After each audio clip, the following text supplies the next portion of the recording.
மா எல்லாம் எடுத்துக்கணும்ல? எல்லாம் எடுத்துக்கிட்டேன் அத்தை. 3 நாள் மூணாறுல ஜாலி தான். நானும் வரேன் மூணாருக்கு.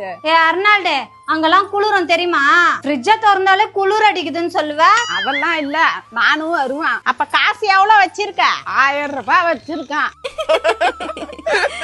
1000 ரூபாய் வச்சுக்கணும் 3வது தெருவுக்கே போக முடியாது. நீ மூணாருக்கு வரியா?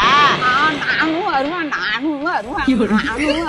ஐயா என்னம்மா இது? வீட்டுல ஏதாவது பழைய பட்டு புடவை இருக்கா? ஓஎஸ். அப்ப நம்ம மூணாருக்கு போயிடலாம். அர்னால்டு, இத குடு. பாட்டியோட பழைய புடவைங்க, இதுக்கு போடுங்க வேல்யூவை. நாங்க வந்திருக்க ஷாப் பாண்டியில சென்னை சில்க்ஸ்ல இருந்து 4 கடை தள்ளி லொகேட் ஆயிருக்க சத்குரு சில்க் சென்டருக்கு தாங்க வந்திருக்கேன். ரொம்ப ஓல்டு சாரி, எப்படி கிழிஞ்சிருந்தாலும் சரி சாரியோட ஜரியை செக் பண்ணி தான் நமக்கு காசா